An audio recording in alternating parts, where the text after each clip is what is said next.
Sexual offenses. This is the last part of the offenses affecting human body. This is the last one. Sexual offenses against any person. Section 375 to Section 376D. In a radical and drastic changes, the provision of IPC dealing with the offense of a rape have been overhauled by the 2013 amendment to expand the scope of this section and provide stringent punishment for a horrendous act.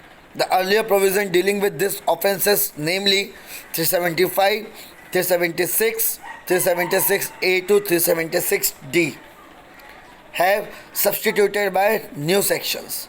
इनको नया amendment किया गया 2013 के बाद sexual offences में.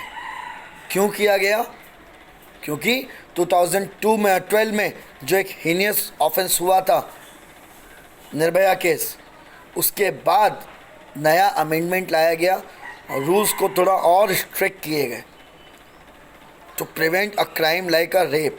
Rape is the most hated crime, क्योंकि rape ही एक ऐसा क्राइम है जहां पर विक्टिम जिंदा है और कंटिन्यू उसके साथ में उसके दिमाग में ये चीज़ चलती है. आपने मर्डर कर दिया, वो आदमी तो मर के चला गया, फैमिली सफ़र करती है, लेकिन यहाँ पर वो विक्टिम भी जिंदा है और फैमिली वाले भी जिंदा हैं और सोसाइटी भी रेप विक्टिम को ही कोई उंगली उठाती है आज के टाइम पे. ठीक है, तो ये एक तरीके का मेंटल, फिजिकल, इकोनॉमिकल, हर तरह का, क्योंकि इवन उसको कोई नौकरी भी नहीं देना चाहता अपने यहाँ. ऐसे लोग भी दुनिया में हैं. नहीं यार, कॉन्ट्रोवर्शियल है, इसको हम अपने यहाँ जॉब भी नहीं देंगे. इसके लिए मजबूरी में हमें identity of the rape victim छुपानी पड़ती. सुप्रीम कोर्ट के गाइडलाइंस हैं, जिस किसी के साथ भी रेप होता है उस विक्टिम को या उसकी आइडेंटिटी को छुपाना नेसेसरी है. ना आप मीडिया हाउस में उसका नाम पब्लिश कर सकते हैं, ना आप किसी डिबेट में उसका नाम पब्लिश कर सकते हैं, ना किसी सेमिनार में, ना किसी सोशल प्लेटफॉर्म में. इवन जब आप कोर्ट जाते हैं तो विक्टिम के नाम के आगे XXXX लगा होता है. मीन्स जो बोर्ड होता है कोर्ट का, वहाँ पे भी उसका नाम नहीं चलता, सिर्फ केस नंबर के हिसाब से जाने जाते हैं. और जब ये प्रोसीडिंग चलती है तो इन कैमरा प्रोसीडिंग चलती है. और रेप केसेस के लिए या 354 मॉलेस्टेशन के लिए, ऐसे केसेस के लिए आपका सिर्फ और सिर्फ यूज़ होता है लेडी जज. यहाँ पे आपको किसी भी मेल जज को परमिशन नहीं है इन सारी चीज़ों को यूज़ करने के लिए. ओके, चलिए, definition of a rape. Rape क्या है? ये एक स्पेसिफिक ऑफेंस है जो सिर्फ मेल कर सकता है. इसमें एनी पर्सन नहीं आता. कोई भी विमेन रेप नहीं कर सकती किसी मेल का.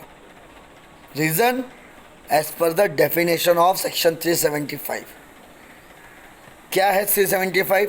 अ man is said to commit a rape if penetrate his penis to any extent into the vagina, mouth, urethra, anus of a woman or makes her to do so with him or any other person. Penetration is compulsory. ये 2013 के पहले था. अब किसी भी part में touch भी करता है penis, then to it amount to rape. या फिर फोर्स करता है उसको कि तुम इंटर करो अपने बॉडी में या किसी और के साथ इंटर कराओ, then to it amount to rape. Second, insert to any extent any object or part of a body not being the penis into the vagina, urethra, anus of a woman and makes to do so with him or any other person. कोई object use करे, penis ना use करके कोई और object use करता है for intercourse, then to it amount to rape. Okay, क्योंकि पहले 2013 के अमेंडमेंट के पहले इम्पोर्टेंसी का बहाना बनाकर लोग निकल जाते थे. मेडिकल रिपोर्ट मैनेज कराकर, इम्पोर्टेंट दिखाकर बच गए। बट नए लॉ के हिसाब से कोई ऑब्जेक्ट भी अगर आपने इंसर्ट किया किसी भी पार्ट में, then it also amount to rape.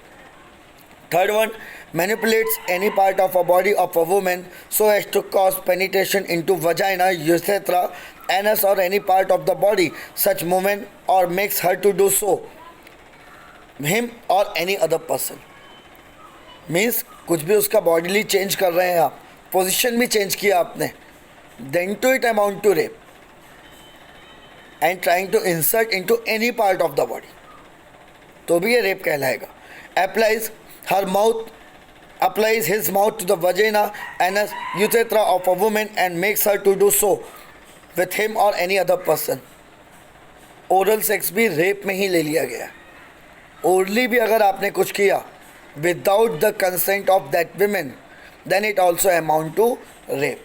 तो याद रखिए ये 4 डेफिनेशन रेप के आते हैं, 4 नेसेसरी चीज़ें हैं। सबसे पहले तो पेनिस के थ्रू पेनिट्रेशन हो, टच भी हो जाए पेनिस। सेकेंड वन, कोई ऑब्जेक्ट यूज़ हो जाए तो भी रेप है। थर्ड वन, उसकी बॉडी को आप कैसे भी मैनिपुलेट कर दें, घुमा दें या कुछ भी कर दें जिससे पेनिट्रेशन इजी हो, देन टू रेप है। एंड द फोर्थ वन, कोई भी ओरल सेक्स भी आपने किया, then to it amount to rape. Okay, तो ये सारे के सारे रेप के डेफिनेशंस में आते हैं अंडर सेक्शन 375। 7 डिस्क्रिप्शंस हैं जो रेप के लिए होना ज़रूरी है। पहला, against her will, being as a defence advocate, ये आपके लिए सबसे बड़ा हथियार होता है फॉर डिफेंस। कि विल अगर उस लेडी की है, देन ये जितने भी हमने 4 डेफिनेशंस, 4 डिस्क्रिप्शन पढ़े हैं वो ज़ीरो हो जाएंगे। तो अगर उसकी विल नहीं है तभी वो रेप माना जाएगा। If she is giving a will, then it not amount to rape. तो first ingredients is against her will. Second, without her consent. Will और कंसेंट में फ़र्क होता है। विल में बी एक्सप्रेस और इम्प्लाइडली, कंसेंट में भी एक्सप्रेस और इम्प्लाइडली। बट कंसेंट को प्रूव करना इजी है, विल को प्रूव करना बहुत मुश्किल है, याद रखिएगा। तो बीइंग एज अ प्रोसिक्यूटर इसका आप बहुत हार्डली यूज़ कर सकते हैं, क्योंकि बीइंग एज अ डिफेंस आप यही बोलेंगे कंसेंशुअल था। But being as a prosecutor आप ये विल दिखा सकते हैं। इसीलिए द रेप और any sexual performance with the prosecutor is also amount to rape if वो ये बोल दे कि सर ये मेरी विल के अगेंस्ट हुआ है। तो for every time the consent and will is necessary. भले ही आप साथ में रहते हैं, आप लिव इन में हैं, आप किसी अपने रिलेशनशिप में भी हैं, तो भी every time the consent and will of the women is necessary, otherwise it amount to rape. अगर वो कंप्लेंट कर दे, आप ये नहीं बोल सकते सर हम 6 साल से रिलेशनशिप में थे, होंगे आप 6 साल से रिलेशनशिप में, देन टू हर बार विल और कंसेंट ये दोनों नेसेसरी एवरी टाइम। आप ये डिफेंस नहीं ले सकते कि सर हम तो साथ में थे, उस दिन आपने कंसेंट लिया। आप ये डिफेंस नहीं ले सर वो तो प्रोस्टिट्यूट थी, उसका काम ही है, होगा उसका काम, बट आपको परमिशन लेना ज़रूरी है उससे, उसकी विल होनी चाहिए और उसका कंसेंट होना चाहिए। Third one, with her consent, when her consent has been obtained by putting her or any person in whom she is interested in fear of death or hurt। Consent तो आपने ले लिया, बट कंसेंट उसको डरा के लिया कि आप मेरे साथ ये सेक्सुअल परफॉर्मेंस करो, अदरवाइज आपको मैं मार दूंगा जान से या आपको इंजरी पहुंचा दूंगा। या फिर उसका कोई रिलेटेड है जिसको वो चाहती है, उसका कोई रिलेशन है, उसका कोई फैमिली मेम्बर है, उसका बच्चा हो सकता है, उसका हस्बैंड हो सकता है, एनी ऑफ द रिलेटिव, और आप धमकी दें कि मेरे साथ ये सेक्सुअल परफॉर्मेंस करो, अदरवाइज मैं आपकी फैमिली मेम्बर को नुकसान पहुंचाऊंगा, then to it amount to rape. आप यहाँ नहीं बोल सकते कि आपने वीडियोग्राफी बना ली, सर देखिए कंसेंट था। नॉट एट ऑल, ये कंसेंट नहीं माना जाएगा, ये विल नहीं माना जाएगा। ओके, उसके बाद आता है with her consent when the man knows that he is not her husband, or that her consent is given because she believes that he is another man to whom she is or believes herself to be lawfully married. कई बार rural part में आपने देखा है कि bride को पता ही नहीं होता कि उसका हस्बैंड कौन है, शादी के समय ही पता चलता है। ऐसे में आप पहुंच गए पर्सोनेशन करके और उसने आपके साथ सेक्सुअल परफॉर्मेंस किया ये समझते हुए कि आप उसके हस्बैंड हैं, लेकिन आपको ये पता है कि आप उसके हस्बैंड नहीं हैं। ऐसे में भी ये रेप ही कहलाएगा, बिकॉज यहाँ पे फिर वही आ गया, कंसेंट तो आपने ली है बट वो कंसेंट फ्रॉड करके ली, इम्पर्सोनेशन करके ली। आपने कॉन्ट्रैक्ट में देखा है कि कोई भी कॉन्ट्रैक्ट अगर आप फ्रॉड से करते हैं, मिसरिप्रेजेंटेशन से करते हैं, तो वो कॉन्ट्रैक्ट वैलिड नहीं होता। वही चीज़ यहाँ पर है, मिसरिप्रेजेंट करके आपने किया खुद को उसका हस्बैंड दिखा के, तो ये रेप कहलाएगा। उसके बाद fifth one, with her consent when at the time of giving such consent by a reason of unsoundness of a mind, intoxication, administration by him personally through any another of the stupefying unwholesome substances, she is unable to understand the nature and consequences of that which she is giving a consent. Unsoundness है, insane है वो, ऐसे में आपने sexual performance किया तो भी वो रॉन्ग है। इंटॉक्सिकेटेड है तो भी वो रॉन्ग है। अंडर इंटॉक्सिकेशन वो हाँ भी बोलती है, देन टू ये कंसेंट नहीं मानी जाएगी, क्योंकि कंसेंट देने के लिए उसका सेंस में होना ज़रूरी है। किसी भी लालच को देख के आप करते हैं वो भी रॉन्ग है। तो इस तरह से अगर आपने तो मतलब कंसेंट यहाँ पर same as a contract, that free consent and free will is necessary, otherwise it amount to offence of rape. Sixth one, with or without her consent when she is under 18 years of her age. अगर वो 18 years के नीचे है, consent दे भी रही है, then to आपने किया उसके साथ सेक्सुअल परफॉर्मेंस किया, देन टू उसका लॉफुल गार्डियन, उसके पेरेंट्स आप पे रेप के चार्जेस डाल सकते हैं। रीज़न कि consent of a minor is void ab in issue.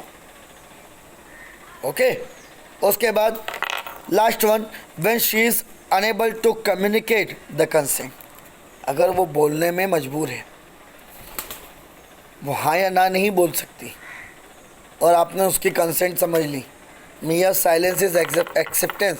इसीलिए ये सिविल लॉ में चलता है, क्रिमिनल में नहीं।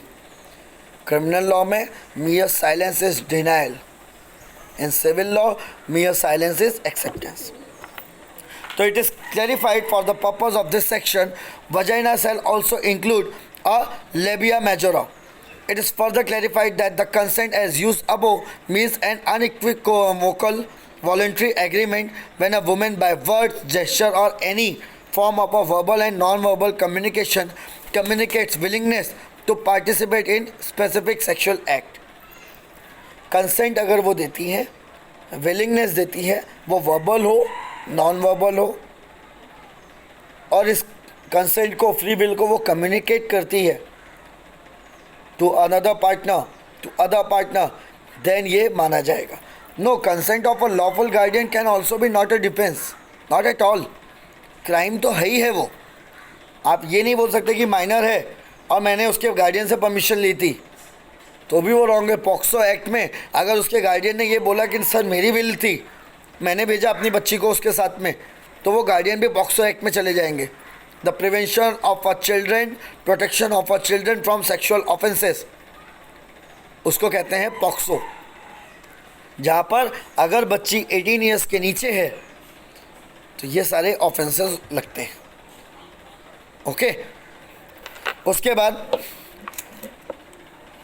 It is also expressly provided that woman who does not physically resist the act of the penetration shall not by a reason of that fact be regarded as a consenting the sexual activity. Means आप आजकल modern technology, आप video बनाते हैं, उस women को आपने धमका दिया, उस गर्ल को आपने धमका दिया, और वीडियो परफॉर्मेंस में दिख रहा है कि वो विलिंगनेस दिखा रही है, लेकिन बाद में वो गर्ल बोलती है no it was against my will, तो ये रेप कहलाएगा.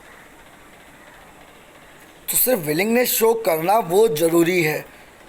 वो फिजिकली रेसिस्ट नहीं कर रही है, इट डजेंट मीन कि आपने रेप नहीं किया. उसने आपको सपोर्ट भी दिया, इट डजेंट मीन कि आपने रेप नहीं किया. रेप माना ही जाएगा अगर वो कंप्लेंट कर दे जाके. Okay. The provision of the Indian Evidence Act have also been amended by the 2013 to provide that if the victim of a rape testified that she did not consent to the act, the court must draw a rebuttal presumption that she did not so consent. 2013 में जो नया amendment आया उसमें जो 2013 के पहले के थे कि प्रोसिक्यूशन को each and every point proof करना है, वो यहाँ पर नहीं है. अगर रेप विक्टिम वहाँ जाकर बोल देती है कि नहीं it was against my consent, then matter ख़त्म. रेप के चार्जेस आप पे लगेंगे ही लगेंगे और कोर्ट को भी उस चीज़ को सुनना ही पड़ेगा. There are two exemptions are however curved out from the above definition, and it is provided that a medical procedure or intervention shall not constitute a rape. Rape होने के बाद विक्टिम को आप जब एग्जामिनेशन के लिए लेके जाते हैं तो 2 फिंगर टेस्ट आज भी कॉमन होता है, तो वो रेप नहीं कहलाएगा. सेकेंड एग्जाम्पशन, सेक्शुअल इंटरकोर्स और sexual act by a man with his own wife and wife not being under age of 15 years is not a rape. Marital sexual performance without the consent of a wife is not amount to rape. बहुत सारे case laws हैं जिसको supreme court ने फिर finally decide करके एक judgement दिया, जिसमें if the husband is performing any sexual act without the will, without the consent of her wife, then to it will not amount to rape. Okay, so these are the two exemptions. Punishment for rape under section 376. Whoever, except in a case of a 14 cases below, where the punishment is a more severe, below commit a rape shall be punished with the rigorous imprisonment with either description for a term which may not be less than 7 years but may extend to imprisonment of a life and shall also liable to fine. कोई भी इंसान 14 cases का description दिया हुआ है उसको छोड़कर अगर रेप करता है तो उसको 7 इयर्स से लेकर इम्प्रिजनमेंट ऑफ लाइफ तक का पनिशमेंट मिलेगा, और that punishment is rigorous imprisonment, simple imprisonment नहीं, और साथ में फाइन. ये रेप के लिए दिया हुआ है. But there are the 14 categories of a person. अगर वो रेप करते हैं तो वो ज़्यादा सीवियर है. कौन कौन से पर्सन्स हैं? A police officer who commits a rape within the limits of a police station to which such police officer is appointed. जिस पुलिस स्टेशन में वो अपॉइंटेड है वो अपने जुरिडिक्शन में ही किसी का रेप करता है, या पुलिस स्टेशन के अंदर या पुलिस स्टेशन प्रेमाइसेस में रेप करता है, या ऐसे विमेन का रेप करता है जो उसकी कस्टडी में है. ठीक है. सेकेंड, अ पब्लिक सर्वेंट, वो रेप करता है उस लेडी के साथ जो उसकी कस्टडी में है या उसके सबऑर्डिनेट की कस्टडी में है. Third one, a member of arm forces deployed in any area by the central और स्टेट गवर्नमेंट. आर्म फोर्सेस का कोई पर्सन है वो रेप कमिट करता है. A person who being a management or a staff of a jail, remand home, other place of a custody established by or under any law, उसके custody में अगर रखा गया है, लेडी जेल है, रिमांड होम है, रिफॉर्मेशन सेंटर है, NGOs हैं, a person who being a management or staff of the hospital staff है, a relative, guardian, teacher, a person in a position of a trust commits a rape, authority on a women commits a rape, teacher, कोई ऐसा बंदा जिस पे वो trustworthy थी उसने rape किया, a person who commits rape during a communal or sectarian violence, दंगे चल रहे हैं और आपने अदर क्लास की लेडी का रेप किया, a person who commits a rape, a woman knowing her to be pregnant lady का रेप किया, a person who commit a rape when she is under 16 years of age, इसके लिए POCSO act अब आपको दे दिया गया है, a person who being a position of a control or dominance over a woman commits a rape on a woman, means उसके यहाँ employee है, डोमिनेंट पोजीशन पे है, उसके एम्प्लॉय की वाइफ है, ऐसे में बॉस अगर रेप करता है, a person who commits a rape on a women suffering from mental और फिजिकल डिसेबिलिटी, मेंटली और फिजिकली रिटार्डेड है और तब आपने रेप किया, a person who while committing a rape causes grievous bodily harm, maimed और डिसफिगर और endanger life of a women, rape करने के साथ साथ या रेप परफॉर्मेंस करते समय उसको आपने ग्रीवियस हर्ट कर दिया, physical injury they the, a person who commit rape repeatedly on a same women, bar bar rape कर रहे हैं उसके साथ, कोई वीडियो बना लिया या उसकी कोई कमजोरी आपने समझ में आ गई आपको और आप बार बार यूज़ कर रहे हैं, ठीक है। The punishment prescribe for this 14 category of a person is more severe. Such persons are punishable with the rigorous imprisonment of a term which shall not be less than 10 years but which may extend to imprisonment of life, meaning imprisonment for the remainder of that person's natural life. तो ये 14 offence जो आपको category दिए हैं, अगर इनमें अगर आपका सेक्शन बैठता है तो ये सीवियर माना जाएगा, क्योंकि ये 14 के 14 ट्रस्ट, डोमिनेंस और रिलेटिव्स ऐसे नेचर के लोग होते हैं। सेक्शन 376 में जो आपको पनिशमेंट मिलता है वो ऐसे ऑफेंडर को मिलता है जो स्ट्रेंजर है, तो उसको 7 साल से 14 साल मिलता है।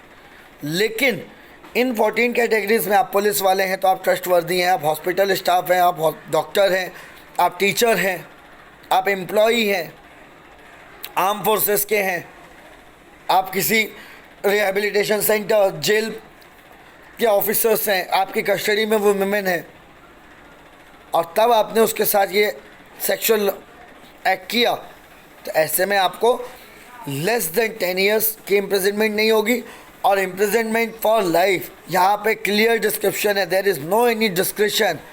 इम्प्रिजनमेंट ऑफ लाइफ मीन्स आपकी बॉडी बाहर नहीं आएगी, reminder period of a life के लिए आपको जेल में डाल दिया जाएगा। तो these are the punishment under rape. अब उसके बाद आते हैं 376D। 376D के पहले एक बार आप समझ लीजिए 376A, हम लाइन से चारों कैटेगरीज को देख लेते हैं। Punishment for a rape causes death or result in persistent of vegetative state of a victim. Section 376A. Whoever commits a rape in a course of such commission inflicts an injury which causes the death of the woman or causes the woman to be a persist vegetative state is made punishable with rigorous imprisonment which not less than 20 years but may extend to imprisonment of life, meaning imprisonment for remainder period of that person's life. Means आपने ऐसा force use किया जिससे वो vegetative nature हो गई, सिर्फ जिंदा है, या उसकी डेथ हो गई, ऐसे में आपको लेस इम्प्रिजनमेंट कम से कम 20 साल और मैक्सिमम इम्प्रिजनमेंट ऑफ लाइफ। एक नर्स का केस हुआ था, आप सर्च करिएगा आपको मिल जाएगा, जिसने इथोनेसिया की मांग की थी, यू मे सर्च, आपको वो केस लॉ मिल जाएगा। ओके, वो नर्स थी, उसके साथ रेप हुआ, और वो वेजिटेटिव नेचर में चली गई, ना बोल सकती है, ना हिल सकती है, ना चल सकती है, अपनी तरह से कुछ नहीं कर सकती वो।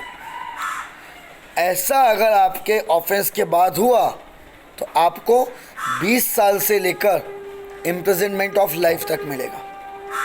और imprisonment of life, again I am repeating, यहाँ पर reminder period of your life होगा। उसके बाद sexual intercourse by husband of wife during separation. अगर हस्बैंड वाइफ अलग अलग रह रहे हैं, भले ही डाइवोर्स ना हुआ हो, सेपरेटली रह रहे हैं, तो ये पनिशेबल ऑफेंस है, extend to 7 years with fine. Okay, ये है वो जहाँ पे वाइफ के साथ सेक्स करना पनिशेबल ऑफेंस है, लेकिन साथ में रह रहे हैं तो पनिशेबल ऑफेंस नहीं है। पनिशेबल ऑफेंस तभी है जब आप अपनी वाइफ से अलग रहते हैं, देन आपने सेक्सुअल इंटरकोर्स किया विदाउट हर कंसेंट। अलग रहने का मतलब ये नहीं है कि आप कहीं और जॉब कर रहे हैं, वो कहीं और जॉब कर रही है, इट्स ओके। सेपरेशन होना चाहिए आपके बीच में। एक घर में रह के भी आप सेपरेटेड रहते हैं। फैमिली लॉ में आपने रेस्टिट्यूशन ऑफ कंजुगल राइट पढ़ा होगा। आप साथ में रह के भी सेपरेट हैं, कोर्ट ऑर्डर देता है रेस्टिट्यूशन ऑफ कंजुगल राइट का। ऐसे में भी अगर आपने अपनी वाइफ के साथ without her consent sexual performance किया, that will amount to rape. आपको imprisonment up to 7 years with fine हो सकती है। ओके, उसके बाद आते हैं section 376C, sexual intercourse by person in authority. If a person in a position of authority, fiduciary relationship, public servant, superintendent, manager of a jail or management of a hospital or being staff of the medical staff, ये वही 14 categories में से एक part है। इसमें भी आपको less then 5 में एक्सटेंड टू 10 years। ठीक है, उसके बाद हम आते हैं section 376 gang rape. When women is raped by one or more person, आज के टाइम पे ये कुछ ज़्यादा ही बढ़ रहा है। ठीक है, यहाँ पे गैंग रेप के लिए numbers game are necessary. Single person gang rape नहीं करता।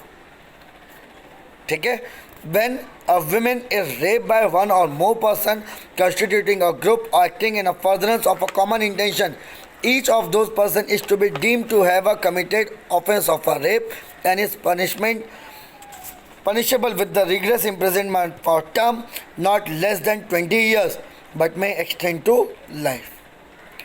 गैंग रेप अगर आप करते हैं तो लेस देन 20 years की इम्प्रिजनमेंट नहीं है और इम्प्रिजनमेंट फॉर लाइफ है।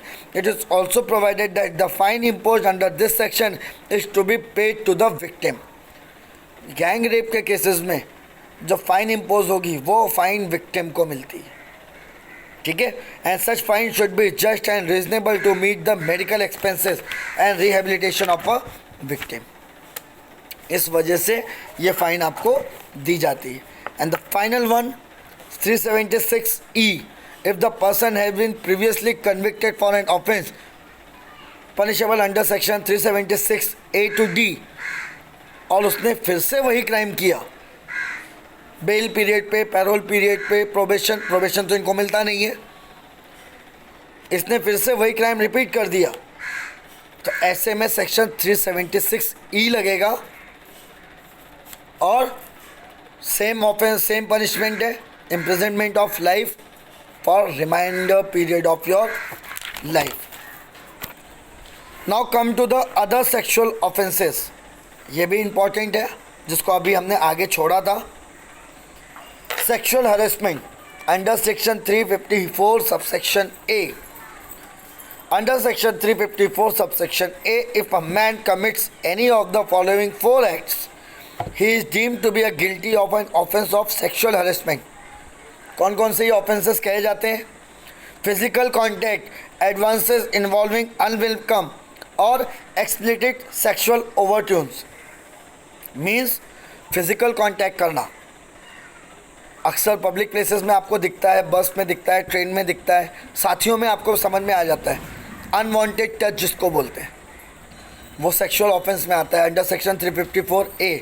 अ डिमांड और रिक्वेस्ट फॉर सेक्सुअल फेवर्स, आप उससे डिमांड करते हैं लेडी से सेक्सुअल फेवर के लिए, रिक्वेस्ट करते हैं, रिक्वेस्ट भी किया तो भी वो ऑफेंस है।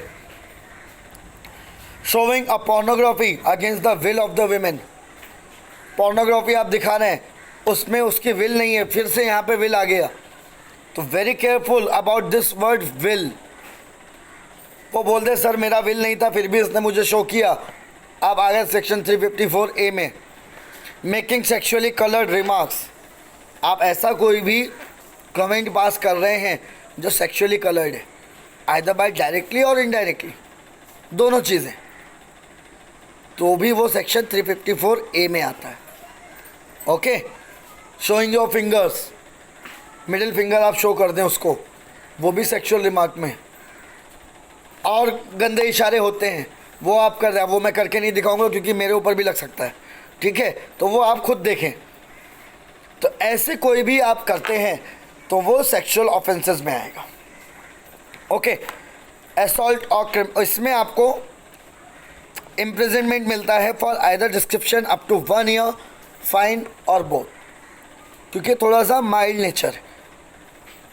ओके, तो ये आता है आपका imprisonment up to 1 year, fine और बोथ। उसके बाद आता है सेक्सुअल असॉल्ट और criminal force with intent to disrobe a woman. तो न्यू सेक्शन 354B यहाँ पे ये कहलाता है with intent to disrobe a women.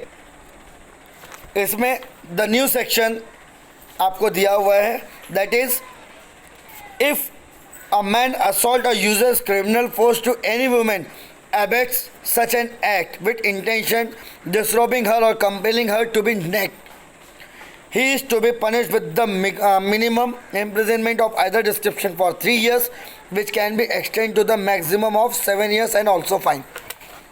ये आपने देखा होगा, चंबल का एक बहुत फेमस केस था जो बाद में वो MP भी बनी, उन्होंने उन लोगों को खुलेआम गोली मारी थी, पब्लिकली उनको फोर्स किया गया था नेक करने के लिए, उस समय की वो डाकू थी, समझे, उस समय की वो डाकू थी। उनके साथ में ये क्या, बाद में वो मेंबर ऑफ पार्लियामेंट भी बनी, उनके साथ ये एक्ट किया गया था, अब तो उनका भी मर्डर हो गया है। तो ऐसा आप कुछ करते हैं या आपने ऐसा फोर्स यूज़ किया जिससे उस लेडी के, उस विमेन के, उस लड़की के कपड़े फट जाते हैं और वो नेक्ड हो जाती है, तो ऐसे में आपको 3 साल से 7 साल की सज़ा आपको लग सकती है। Okay, voyeurism section 354C has introduced the concept of voyeurism into the IPC with the stringent punishment prescribed for this act. The section provides that any man who watches or captures images of a woman engaging in a private act in a circumstances where would usually except not to be observed by the perpetrator or any person at his behest or disseminate such an image is liable to punish for an offense. The punishment depends on whether the offender has committed the offense first time or whether a repetitive offense. Means वो bathroom में है, कोई ऐसे place में है जहाँ पे वो नहीं चाहती कि आप वो चीज़ कैप्चर करें, उसकी इमेज वीडियो बनाएं, और अगर आपने ऐसा कुछ किया तो you are liable for punishment. Okay, depend करता है कि आपने रिपीटेटिव, आपको ये आदत है या ये आपने पहली बार किया। If the offenders first conviction for this offence he is liable for either description 1 to 3 years plus fine. अगर सेकेंड टाइम किया आपने तो 3 से 7 साल की सज़ा। Okay, it is clarified that if the victim has consented to the capturing of such image but not their disseminate to the third person, such dissemination is to be considered as an offense। अगर आपने देखा है बहुत, अभी आजकल modern era चल रहा है, खुद अपनी वो अलाउ करती है न्यूड इमेज लेने के लिए अपने पार्टनर को, न्यूड वीडियो बनाने के लिए, बट ये कंडीशन बोल के कि किसी और को मत दिखाना, एंड देन आपने उसको फॉरवर्ड किया, किसी और को दिखाया, देन ये ऑफेंस कमिट हो गया। यहाँ पे अब उसकी कंसेंट का कोई लेना देना नहीं, क्योंकि उसने कंसेंट दिया था to capturing of this image with the condition that not to show to third person. Okay, उसके बाद stalking. Stalking that is section 354D whether physical or on internet was earlier not a specific offense under IPC. Section 354D now makes it an offense and provides that the man shall be guilty of this offense if he follows a woman and contacts or attempt to contact such women to foster personal infection repeatedly despite a clear indication of disinterest by such women. अगर वो women मना कर रही है, then to आप बार बार उसको stock कर रहे हैं, उसका पीछा कर रहे हैं, फेसबुक पे बार बार रिक्वेस्ट भेज रहे हैं, बार बार डिलीट कर रही है, बार बार भेज रहे हैं, ये स्टॉकिंग कहलाती है। उसका मन नहीं है तो आप उसके साथ कोई भी रिलेशन नहीं रख सकते। Monitors use by women on internet, email और any other form of electronic communication, उसको मॉनिटर कर रहे हैं आप, उसके किसी भी एक्टिविटी पे आप कमेंट कर रहे हैं जिसमें वो नहीं चाहती कि आप उसके बारे में बोलें, आप वो चीज़ उसकी देखें, उसको फॉलो करें, भले वो नॉर्मल चीज़ें भी हों, then to it comes to stalking. The punishment of a first conviction is imprisonment of either description for 3 years plus fine. अगर आपने बार बार किया तो 5 साल की आपको सज़ा हो सकती है। So these are the offences related to the sexual offence. Okay.